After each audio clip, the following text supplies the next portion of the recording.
Brad Stevens reveals why boring deadline was part of Celtics' plan. Celtics general manager Brad Stevens believes in his current core. Boston. The 2025 NBA trade deadline featured several staggering trades that shocked the NBA world. However, none of those moves came from the reigning champion Boston Celtics. With the deadline now passed, Celtics president of basketball operations Brad Stevens explained why the Qs stood pat and decided to double down on their core. In our situation with our team this year, today was boring as hell. Stevens joked during a Thursday night press conference. There wasn't going to be anything going and, the phones didn't ring. We had already had any discussions that we were probably going to have, and we just weren't going to do anything major. Through 51 games, the Celtics are 36-15 overall, just 3 games shy of their record at this point of the 2023-24 season. That victorious campaign ended with Boston winning its 18th championship in franchise history and bringing back all of its major pieces in the short offseason. Although the Celtics are on a 4-game winning streak, it started the new year 5-4 and couldn't find any sort of rhythm. Yet Stevens never lost hope, and that's a major reason why the Celtics are defending champs.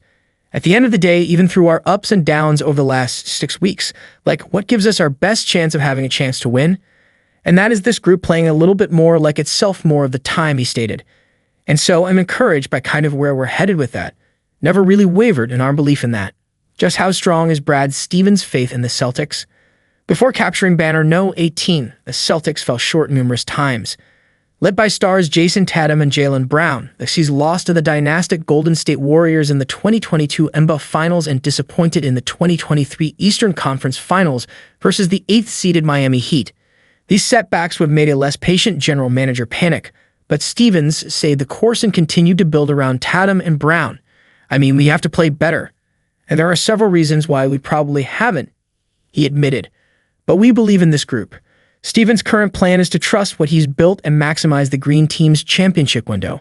It won't be easy, as the new Kuba punishes big spenders, and the Celtics certainly fit that label thanks to massive contracts for Tatum, Brown, starting guard Derek White, and other key pieces. Boston is over the second apron and may be severely limited in the trade market and have a few draft picks frozen in the near future. We're in this window where we're really willing and been willing to put all of our resources towards trying to be as good as we can be, and you're weighing that against your pick being frozen for 1 year or 2 years, he said. And you just have to weigh that. It's just like any other cost benefit, you certainly feel limited. But I didn't really care as much at this deadline because we were planning on limiting ourselves because we like our team. The aforementioned second apron restrictions won't stop Stevens from attempting to upgrade his roster, which was short 2 players right after the deadline. That's because Boston dealt bench guard Jaden Springer on Wednesday to the Houston Rockets for 2 second-round picks. Houston has since waived Springer.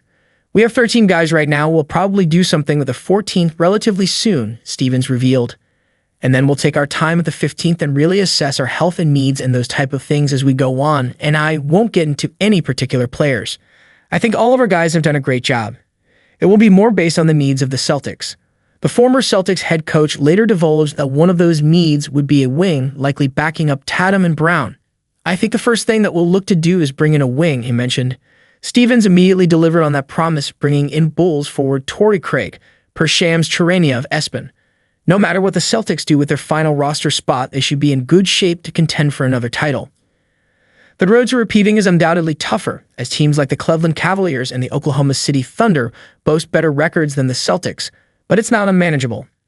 And Stevens' stamp of approval shows that every Celtic, from the coaching staff to the front office, is confident in their ability to run it back.